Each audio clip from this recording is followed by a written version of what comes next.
ఈ పువ్వులు దేవుడికి అస్సలు పెట్టకూడదు. అడుక్కునే స్టేజ్కి వెళ్ళిపోతారు. ప్రతి ఒక్కరు కూడా రోజు పూజ చేస్తూ ఉంటారు. దీపం పెట్టడం, దేవుడికి పూలు పెట్టి పూజ చేయడం, ఇవన్నీ కూడా సర్వసాధారణంగా మనం పాటించేవే. కానీ పూజ చేసేటప్పుడు ఉపయోగించే పూల గురించి మాత్రం ఖచ్చితంగా ప్రతి ఒక్కరూ ఈ విషయాన్ని తెలుసుకోవాలి. పూజ చేసేసాం కదా అని కాకుండా భక్తితో, శ్రద్ధతో పూజ చేసుకోవాలి.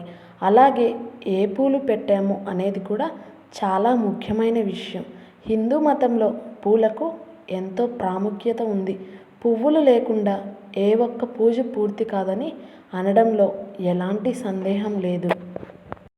పూజలో అన్ని రకాల పూలు వాడేందుకు అనువుగా ఉండవని వేద పండితులు చెబుతున్నారు. భగవంతుడిని ఆరాధించేటప్పుడు పూలకు ఒక ప్రత్యేకమైన స్థానం ఉంది. భక్తిపూర్వకంగా పూలను పెడుతూ ఉంటాము. అయితే కొన్ని పూలు పూజకు అస్సలు పనికిరావని గ్రంథాల్లో చెప్పబడింది. దేవుడికి ఏ పూలతో పూజ చేయకూడదో, అలానే ఎటువంటి పూలతో పూజ చేస్తే మంచి ఫలితాలు వస్తాయి. ఫ్రిడ్జ్లో పెట్టిన పూలతో పూజ చేయవచ్చా? దేవుడికి పెట్టిన పువ్వు కింద పడితే తిరిగి మళ్ళీ దేవుడికి పెట్టవచ్చా అనే సందేహాలను ఇప్పుడు ఈ వీడియోలో మనం తెలుసుకుందాం. మొగలి పువ్వుతో ఎప్పుడు పూజలు చేయకూడదు. మొగలి పువ్వుతో పూజ చేస్తే మంచి ఫలితం రాదు. ఆ వాసనకు పాములు వస్తాయి.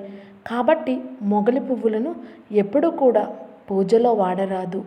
అలాగే ఈ పువ్వు పూజకు పనికిరాదని శాపం కూడా ఉంది. అలాగే బంతిపూలను కూడా పూజలో అస్సలు వాడకూడదు.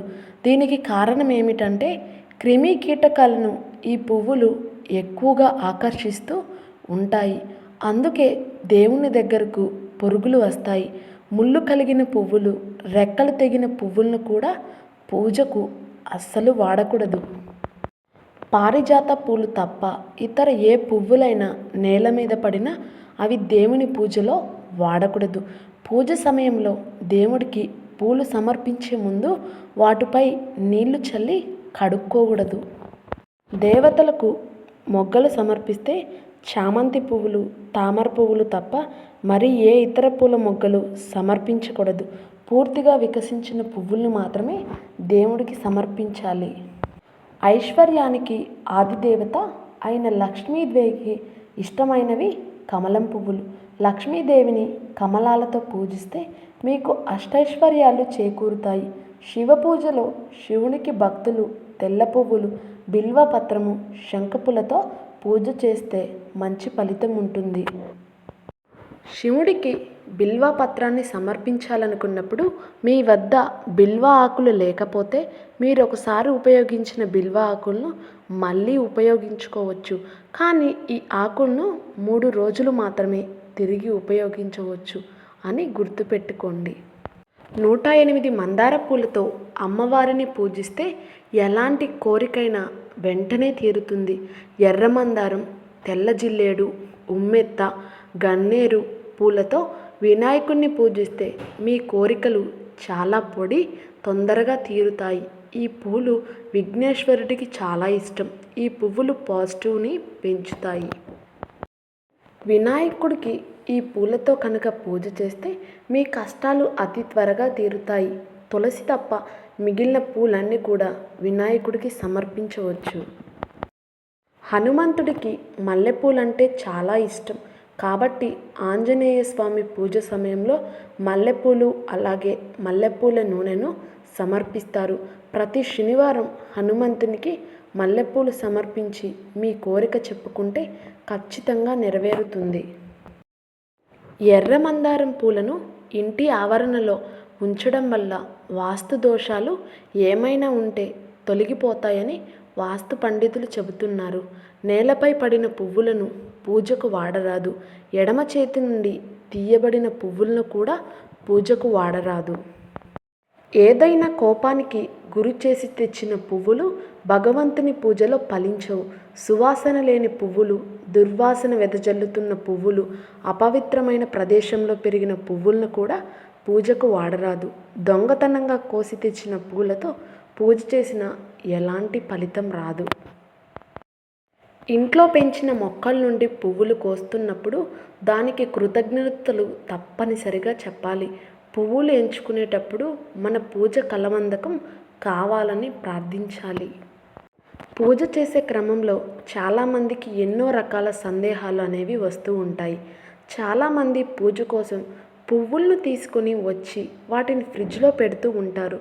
వాటిని మరుసటి రోజు పూజకు ఉపయోగిస్తూ కూడా ఉంటారు.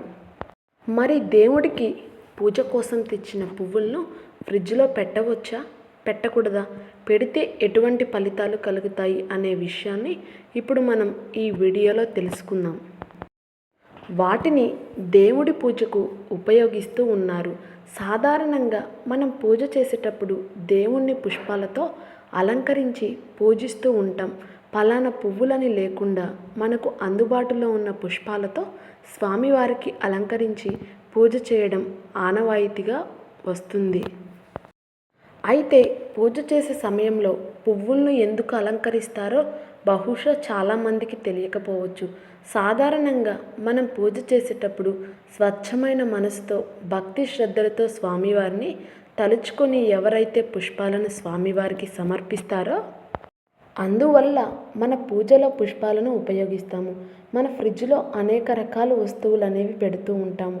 మనిషికి ఆహారం ఎంత అవసరమో భగవంతుని పూజించడం కూడా అంతే అవసరం. ఎవరి ఆచారాన్ని బట్టి వాళ్ళు పూజలు చేసుకుంటూ ఉంటారు. కొంతమంది పూజకు ఉపయోగించే పువ్వులను ఫ్రిడ్జ్లో పెడుతూ ఉంటారు. అనేక రకాల వస్తువులతో పాటు పువ్వులను పెడుతూ ఉండడం, పువ్వులు పెట్టిన చోట మాంసాహారాన్ని కూడా పెడుతూ ఉంటాం. అలా పెట్టిన దానిని తీసుకొని ఆ పువ్వుల్ని పూజకు ఉపయోగిస్తూ ఉంటాం.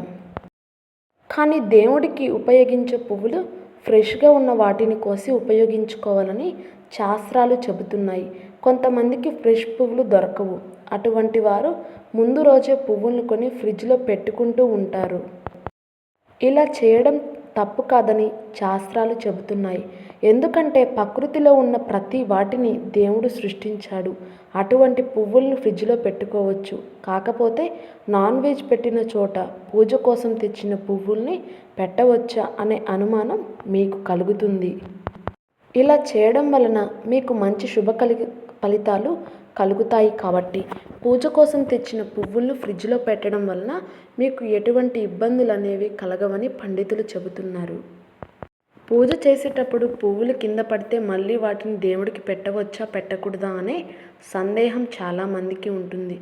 మానవ జీవితంలో భగవంతుడు ప్రసాదించినటువంటి అమృతతుల్యమైనవి ప్రకృతిలో వికసించే పువ్వులే.